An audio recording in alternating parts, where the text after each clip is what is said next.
The phone sits on the kitchen table, silent. It's been 3 weeks since anyone called. I used to check it every hour, thinking maybe I missed a ring. Maybe the volume was too low, but I didn't miss anything. The silence is real. The people I gave everything to, the ones I dropped everything for at any hour of any day, they've simply stopped calling. And the strange part is, I don't even know exactly when it happened. One day the phone rang constantly. The next, it didn't. Or maybe it wasn't that sudden. Maybe it was so gradual I didn't notice until the quiet became too loud to ignore. I'm 72 years old now. I live in a small town in Ohio, the same house my husband and I bought 43 years ago. He's been gone for 6 years. The house feels bigger now, emptier, but I'm still here. In the same kitchen where I made thousands of meals, answered thousands of calls, solved thousands of problems that weren't mine to solve. I was always the one people called. Even as a young woman, I was the friend who listened, the sister who helped, the daughter who never said no. When my mother got sick, I took care of her for 3 years, while my brother lived 2 states away and visited twice. When my best friend's marriage fell apart, she slept on my couch for 5 months. When my neighbor needed someone to watch her kids every afternoon because she worked double shifts, I did it without asking for a dime. That's just who I was. Or maybe that's who I thought I had to be. When I had my own children, 2 boys and a girl, I became even more that person. The person who was always available, always ready, always there. My daughter, Emily, was born first. Then came Jason, then Michael. From the moment they were born, my life revolved around them, and I didn't mind. I loved them with everything I had. I woke up early to make them breakfast before school. I stayed up late helping with homework, sewing costumes for school plays, listening to their problems. I went to every game, every recital, every parent-teacher conference. I was there. I was always there. And as they grew older, as they became adults with lives and problems of their own, I stayed there. I stayed ready. Emily called me when she was 25 and her engagement fell apart. She was devastated. She moved back home for 8 months, and I held her while she cried, listened while she talked, cooked her favorite meals to try to bring back some small comfort. I didn't mind. Jason called me when he lost his job at 32. He had a mortgage, a wife, a baby on the way. He was terrified. I gave him money to cover his bills for 3 months until he found something new. I never asked him to pay me back. I just wanted him to be okay. I didn't mind. Michael called me in the middle of the night when his marriage was falling apart. He was crying so hard he could barely speak. I drove 2 hours in the rain to sit with him in his apartment, to tell him it would be okay, to remind him he was loved. I didn't mind, because that's what mothers do. That's what I believed. For decades, my phone rang constantly. Emily calling to ask if I could watch her kids for the weekend. Jason calling to see if I could lend him money for a down payment. Michael calling because he needed advice, needed someone to talk to, needed me. I said yes. I always said yes. I rearranged my life around their needs. I canceled plans with friends to babysit. I dipped into my savings to help them out. I put my own needs, my own dreams, on hold because they needed me and I couldn't say no. I didn't want to say no. I wanted to be needed. I wanted to matter. And for a long time, I did. When Emily's twins were born, I was there almost every day for the first 2 years. I changed diapers, did laundry, made dinner, gave her time to rest. She would hug me and say, "I don't know what I'd do without you, Mom." Those words felt like everything. When Jason's second child was born, I flew out to stay with them for 3 weeks. I took care of the older child, cooked meals, cleaned the house. His wife would smile at me and say, "You're a lifesaver." I felt proud. When Michael went through his divorce, I talked to him on the phone every single night for 6 months. Some nights for 10 minutes, some nights for 2 hours. I let him pour out his pain, his anger, his fear. I absorbed it all, because that's what I did. I absorbed, I gave, I helped, and I never asked for anything in return. Not really. I told myself I didn't need anything. I told myself that their happiness was enough, that being useful was enough, that knowing they could count on me was enough. But deep down, I think I wanted something. I wanted them to call just to talk. I wanted them to ask how I was doing. I wanted them to remember that I was a person too, not just a resource. But I never said that out loud. I just kept answering the phone. I kept showing up. I kept giving for years and years and years. And then something started to shift. It was small at first, so small I barely noticed. Emily stopped calling as often.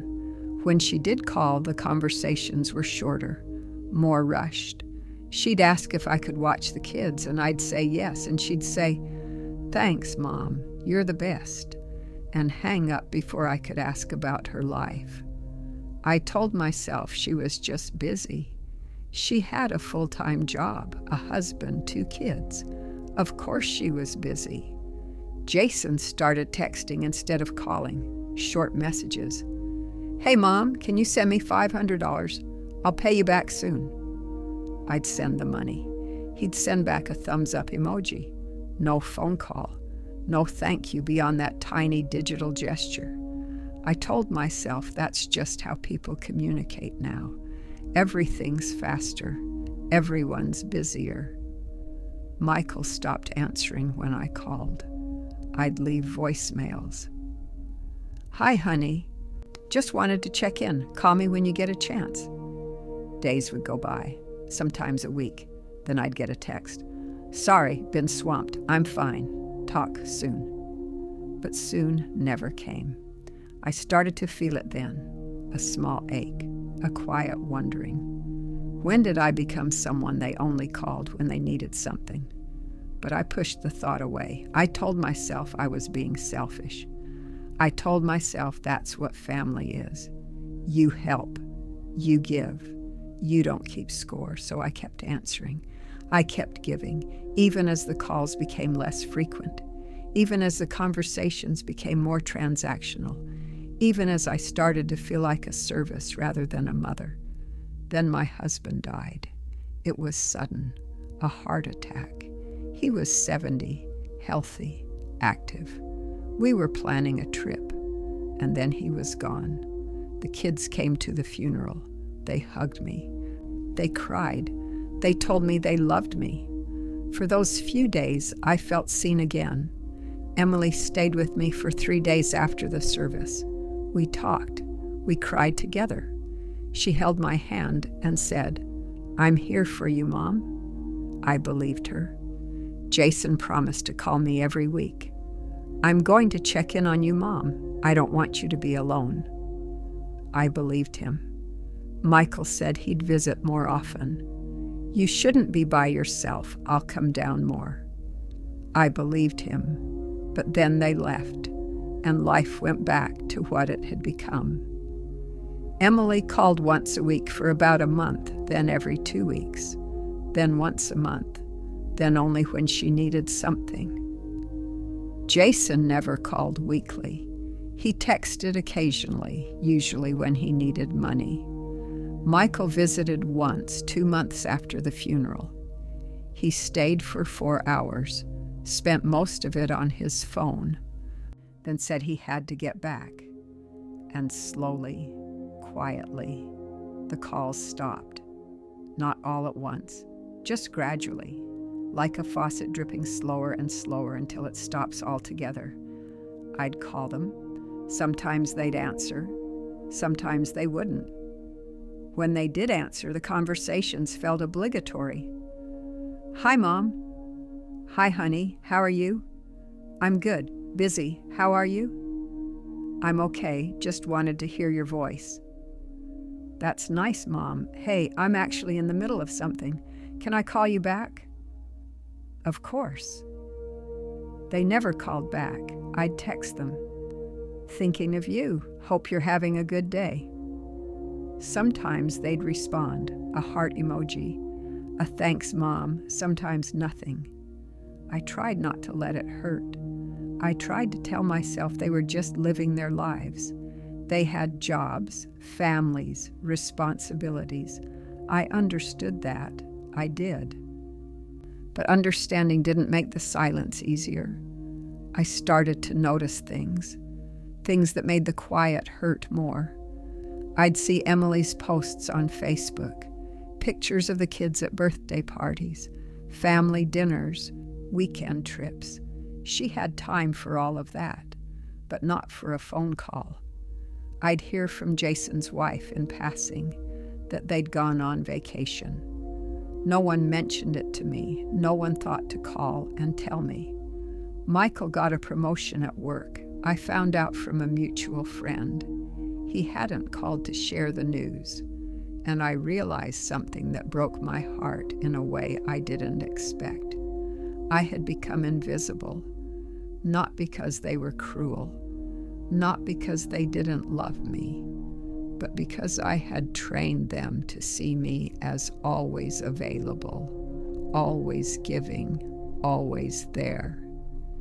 And now that I needed them, now that I was alone, now that I was the one who could use a phone call, a visit, a kind word, I had become easy to forget. Because I had never asked for anything before. I had never set a boundary. I had never said, "I need you too." The phone stopped ringing altogether about 6 months ago. I can't remember the last time one of them called just to talk, just to ask how I'm doing, just to say they were thinking of me. Birthdays pass with a text message. Holidays are quiet. Last Christmas, I spent the day alone. Emily invited me to her house, but it was a last-minute invitation, sent in a group text to the whole family. It felt like an afterthought. I told her I wasn't feeling well, and she didn't push. No one did. Jason didn't invite me at all. He spent Christmas with his wife's family. Michael called on Christmas morning. The conversation lasted 4 minutes. "Merry Christmas, Mom." "Merry Christmas, honey." "What are you doing today?" "Just having a quiet day at home." "That's nice. Well, I just wanted to call and say Merry Christmas. I've got to go. We're heading to brunch." "Okay, I love you." "Love you too, Mom. Talk soon." I hung up and sat in the silence. The tree I'd put up, the one I decorated by myself, blinked its lights in the corner. I made myself a small meal. I watched a movie, and I cried. Not loud, heaving sobs, just quiet tears that rolled down my face as I sat alone in the house that used to be so full of noise and life and love. I thought about all the Christmases I'd hosted, all the meals I'd cooked, all the presents I'd wrapped, all the years I'd made sure everyone felt special, felt loved, felt seen. And now, in my silence, I wondered if anyone saw me. I started going through old photos, pictures of the kids when they were small, Emily in her ballet costume, grinning with missing teeth, Jason holding his first trophy from Little League, beaming with pride. Michael on his first day of kindergarten, clutching my hand. I remembered those days so vividly. The chaos, the noise, the constant needs. There were times I felt overwhelmed, times I felt exhausted, but I never felt invisible. I flipped through more pictures, birthdays, graduations, weddings. I'm in so many of them, always smiling, always there, always holding someone, hugging someone, standing beside someone. But when I look at recent pictures, the ones from the last few years, I notice something. I'm not in many of them anymore because I'm not there. Not because I don't want to be, but because no one asks. I sit with that realization for a long time. I think about all the nights I stayed up worrying about them, all the times I put my life on hold to help them with theirs, all the sacrifices I made without hesitation. And I don't regret those things. I don't. I loved them. I still love them. But I realize now that love shouldn't be one-sided, that giving everything doesn't mean you should receive nothing. That being a mother doesn't mean you stop being a person. I think about calling them, telling them how I feel. But what would I say? You never call me anymore? That sounds bitter. I feel forgotten? That sounds like guilt tripping. So I say nothing. I just sit with the silence. And slowly, something starts to change inside me. It's not anger. It's not resentment. It's something quieter. It's acceptance. I accept that they've built lives that don't revolve around me. I accept that I'm not the center of their world anymore. I accept that the role I played for so long, the role of always being available, always helping, always giving, has come to an end. Not because they took it away, but because I'm choosing to let it go. I stop waiting for the phone to ring. I stop checking it every hour. I stop crafting text messages in my head that I never send. Instead, I start to reclaim my life. I join a book club at the library. I start going to a weekly yoga class for seniors. I volunteer at the community center, helping serve meals to people who are lonely, just like me. And something unexpected happens. I start to feel seen again, not by my children, but by other people. People who know what it's like to give everything and receive silence in return. I make a friend named Margaret. She's 75, a widow with 3 kids who rarely call. We have coffee once a week and talk about our lives, our children, our loneliness. We don't judge each other, we just understand. I make another friend named Thomas. He's 68, divorced, with 2 daughters who are too busy to visit. He joins me at yoga, and afterward we sometimes get lunch. We laugh about getting old, about our aching joints, about the things we used to take for granted. It feels good to laugh again. I start to realize that I spent so many years defining myself by what I could do for others that I forgot who I was. I forgot what I liked. I forgot what made me happy. So I start exploring. I take a painting class. I'm terrible at it, but I don't care. I read books I've always wanted to read but never had time for. I take long walks in the park and notice things I never noticed before. The way the light filters through the trees, the sound of birds in the morning, the simple peace of being alone without being lonely. And slowly, the ache starts to fade. Not completely, it's still there. I still wish my children would call. I still wish they would visit. I still wish they would see me as more than just someone who used to help them.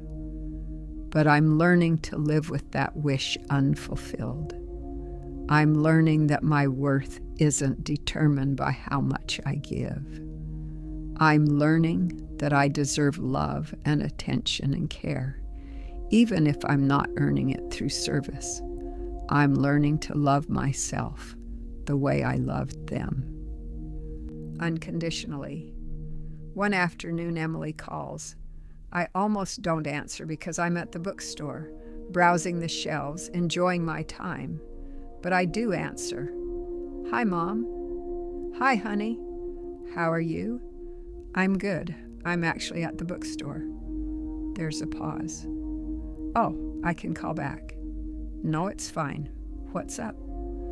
I was wondering if you could watch the kids next weekend. We have a wedding. There it is.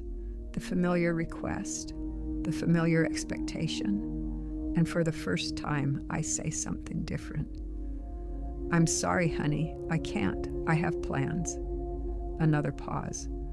Oh, okay. No problem. I'll find someone else. I hope you have a wonderful time at the wedding. Thanks, Mom. I'll talk to you later.